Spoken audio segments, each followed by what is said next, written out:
बानी पीटीआई ने खत में संजीदा नोयत के इल्जामात लगाए। खत आईनी कमेटी को भेज दिया। मामले को आईनी बेंच ने ही देखना है। चीफ जस्टिस पाकिस्तान याहिया अफरीदी की सहाफ़ियों से गैर रस्मी गुफ्तगू। कहा, खत लिखने वाले जजेस की पुरानी चीज़ें चल रही हैं, ये आदतें जल्द ठीक हो जाएंगी। जजेस को कहा है सिस्टम को ना रोकें, इसे चलने दें, मुझे जजेस लाने दें। 4 जजों का खत अभी खोला भी नहीं था, देखा तो टीवी पर चल रहा था। न जाने इंतजार क्यों नहीं करते, पैनिक कर जाते हैं। खत लिखने वाले जजेस को इंतजार करना चाहिए था। सुप्रीम जुडिशल काउंसिल की हर मीटिंग में मुदाखलत के बाद एजेंडा आइटम नंबर 1 पर होती है। मैं अपनी बात मुतलका फोरम और वक्त पर करता हूँ। चीफ जस्टिस ने कहा, जुडिशल कमीशन में तब्दीली आई है। खूबसूरती ये है कि कोई भी जुडिशल कमीशन मेंबर नाम दे सकता है। बहुत अच्छे जजेस आ रहे हैं। अगर कल बाइकआउट न करते तो एक और अच्छा जज सुप्रीम कोर्ट में आ जाता। जजेस का हाई कोर्ट से तबादला और सीनियरिटी 2 अलग अलग मामलात हैं, इन्हें मिक्स नहीं करना चाहिए। जस्टिस गुल हसन औरंगजेब को सुप्रीम कोर्ट लाने का हामी हूँ। मेरे भाई जजेस जो कारपोरेट केसेस करते थे वो आजकल केसेस ही नहीं सुन रहे। जुडिशल कमीशन के आइंदा इजलास में उनका नाम दोबारा ज़ेरे गौर आएगा।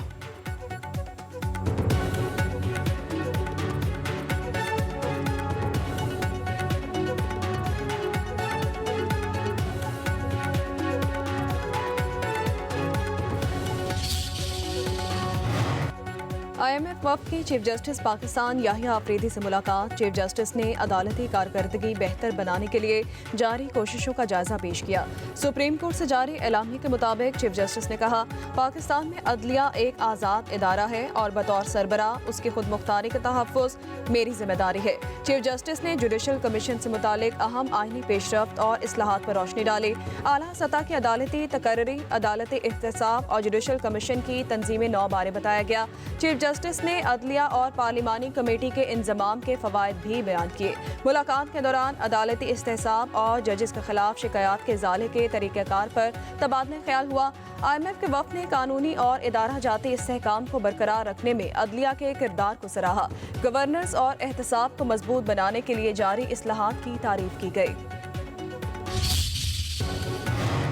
अदलिया, पार्लियामेंट, एग्जेक्टिव सब जवाल पजीर हैं। अदलिया का सतून हवा में लटक रहा है। इस्लामाबाद हाई कोर्ट के जस्टिस मोहसिन अख्तर क्यानी के केस के समाअत के दौरान रिमार्क्स। कहा, मौजूदा सूरत हाल के बावजूद फिर भी मायूस नहीं। अब उम्मीद सिर्फ नौजवान नस्ल से है। नौजवान ही मुल्क के मुस्तकबिल को संभालेंगे। अदालत में फेडरल पब्लिक सर्विस कमीशन को सेंट्रल सुपीरियर सर्विसेज के नतायज जारी करने से पहले नए इम्तहानात से रोकने की दरख्वास्त पर फैसला महफूज कर लिया गया।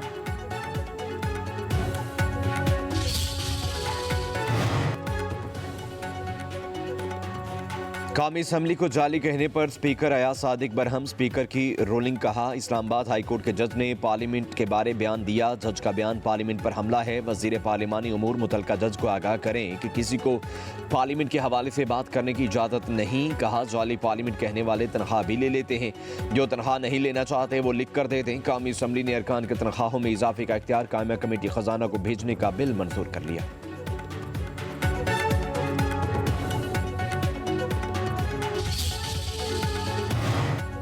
कौमी असम्बली में अपोजिशन का शोर शराबा। उमर अयूब की हुकूमत पर लफ्जी गोलाबारी। कहते हैं, रमजान शुगर मिल्स केस में बाप बेटा दोनों ड्राई क्लीन होकर आ गए। मुल्क कमजोर हो चुका है। 14 अरब डॉलर मुल्क से बाहर चले गए। किसी का प्रेशर नहीं, ये 2018 वाला दौर नहीं है। मजीद बोले, सिकंदर सुल्तान राजा पर आर्टिकल 6 लगना चाहिए।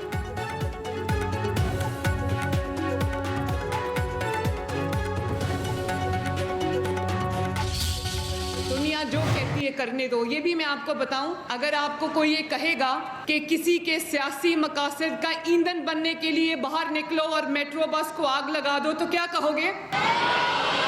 जो आपको ये तरगीब देते हैं कि आगे बढ़ो और उसको चोर डाकू की आवाज लगाओ क्योंकि वो आपका सियासी मुखालिफ है, तो ये शख्स आपका दोस्त कभी नहीं हो सकता। खुद 4 साल की हुकूमत रही है, एक धेले का काम नहीं किया। जाती हमला करते हैं। आपके खैबर पख्तूनख्वा के बच्चे मुझे अप्रोच कर रहे हैं कि हमें भी स्कॉलरशिप्स दो। किसी ने एक दफ़ा कोशिश की थी आपके हाथ में पेट्रोल बॉम्ब्स देने की। अपना भला और अपना बुरा सोच के आगे चलना। तलबा किसी का ईंधन ना बने। मुल्क पर हमला करने वाले आपके दोस्त नहीं हो सकते। हमने तलबा के हाथ में पेट्रोल बम नहीं लैपटॉप दिए। वज़ीर आला पंजाब मरियम नवाज का लाहौर में तलबा से खिताब। कहा, PTI ने 4 साल दौरे इक़्तिदार में एक ढीले का काम नहीं किया। तनकीद आगे बढ़ने में मदद देती है। तनकीद करने वालों को अपनी मेहनत से शिकस्त देनी है। हमारा आवाम से प्यार का रिश्ता है जो कुछ अनासिर को बर्दाश्त नहीं होता। कहा थोड़ी सी तवज्जो दी जाए तो सरकारी स्कूलों के बच्चे पूरी दुनिया फतह कर सकते हैं। हमारे पास मौजूद तमाम वसाइल तुलबा पर निछावर कर देंगे। बच्चों को मालूम होना चाहिए कि कौन सा रास्ता कामयाबी और कौन सा तबाही की तरफ जाता है।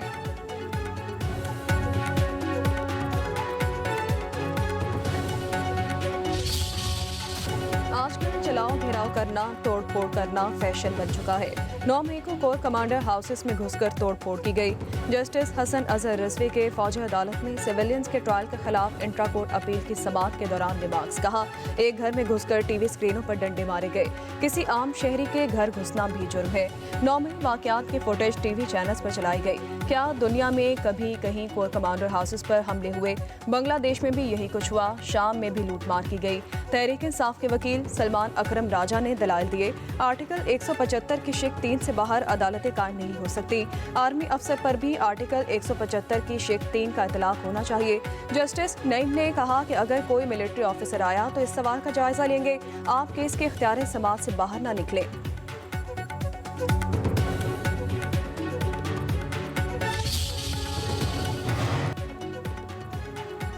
फेक न्यूज मसला है तो क्या फेक न्यूज की पब्लिकेशन रुकनी चाहिए या नहीं? इस्लामाबाद हाई कोर्ट के जस्टिस अमीन मिनहास की पीका तरमीमी एक्ट के खिलाफ दरखास्त की समाअत के दौरान रिमार्क्स। PFUJ के वकील इमरान शफीक ने दलाल दिए। पीका का कानून इतनी जल्दबाजी में बनाया गया कि शिकों के नंबर भी दुरुस्त दर्ज नहीं, सहाफियों के खिलाफ इस्तेमाल होगा। अदालती फैसले तक कानून पर अमल दरामद रोका जाए। सदर इस्लामाबाद हाई कोर्ट बार रियासत अली आज़ाद ने कहा, यह कानून आर्टिकल 19 और 19 की खिलाफ वर्जी में बनाया गया। सहाफी अपनी खबर का सोर्स कभी नहीं बताता। पीका पर अमल हो गया तो फिर सहाफी सिर्फ मौसम का हाल ही बता सकेंगे। सदर PFUJ अफजल भट्ट ने कहा, ऐसा नहीं कि हम फेक न्यूज को सपोर्ट करना चाहते हैं, हम मादर पिदर आज़ादी के खिलाफ हैं और हम रूल्स एंड रेगुलेशन के भी खिलाफ नहीं हैं, मगर रूल्स एंड रेगुलेशन आईनी और इंसानी हुकूक से मुतसादम नहीं होना चाहिए। अदालती मुआवनत के लिए अटॉर्नी जनरल को नोटिस जारी, समाअत मुलतवी कर दी गई। मरतबा पाकिस्तान तहरीक इंसाफ को अपना सर्टिफिकेट इंशाअल्लाह ताला मिलेगा। वज़ीर आज़म को चाहिए था कि वो लीडर ऑफ द अपोजिशन को कंसल्ट करके आप कंसेंसस पैदा करके 3 नाम आगे भेजते हर एक पोजीशन के लिए, लेकिन उनकी तरफ से कुछ नहीं हुआ। हमने लेटर लिखे उमर अयूब साहब ने as a leader of the opposition in the national assembly. अभी तक पार्लियामेंट्री कमेटी नहीं बनी, जो ही बनेगी इंशाअल्लाह ताला हम उससे पहले अपना नाम उनको भेजेंगे, मेंबर सिंध के लिए, मेंबर बलूचिस्तान के लिए और इंशाअल्लाह ताला चीफ इलेक्शन कमिश्नर के लिए। इलेक्शन कमीशन को इंट्रा पार्टी इंतखाबात का तमाम रिकॉर्ड दे दिया। किसी एक वोटर ने शिकवा नहीं किया कि लेवल प्लेइंग फील्ड नहीं। चेयरमैन तहरीक इंसाफ बैरिस्टर गौहर का कहना है, हमने इलेक्शन कराने से पहले तारीख दी थी। FIA हमारा सारा रिकॉर्ड ले गई थी। इंट्रा पार्टी इंतखाबात से अगर कुछ निकलना होता तो अब तक निकल चुका होता। पार्लिमानी कमीशन बनते ही चीफ इलेक्शन कमिश्नर के लिए नाम भेजेंगे।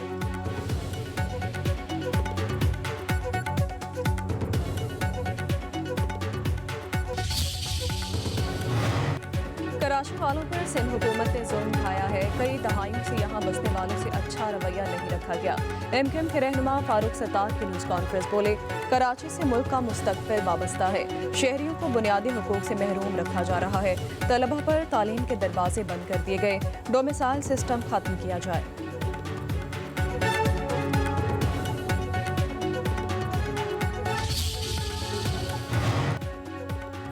जमहूरियत की बहाली, मजलूमों और बेसहारों की आवाज़, इंसानी हुकूक की अलमबरदार मारूफ कानूनदान आसमा जहांगीर को बिछड़े 7 बरस बीत गए।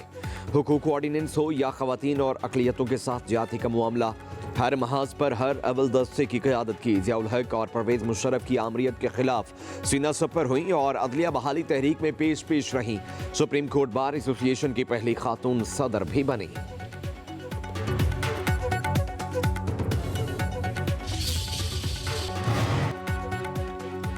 अमेरिका में एक और तैयारा हादसे का शिकार। रियासत एरिज़ोना के एयरपोर्ट पर छोटा तैयारा रनवे से फिसलकर दूसरे तैयारे से टकरा गया। एक शख्स हलाक, 4 जख्मी हो गए।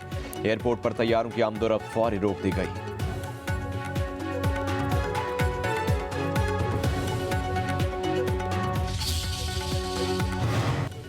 मुल्क के कई तराई हिस्सों में बादलों की एंट्री, पेशावर, नौशहरा और दीगर इलाकों में बारिश हुई। इस्लामाबाद और गिरदनवाह में बूंदाबांदी, सवात, बालाकोट, एबटाबाद के पहाड़ी इलाकों पर हल्की बर्फबारी हुई। हसीन मनासिर देखने के लिए सयाह पहुंच गए। सर्दी की शिद्दत में इजाफा, चित्राल, दीर, कोहिस्तान, शांगला में मजीद बर्फ पड़ने की पेशगोई।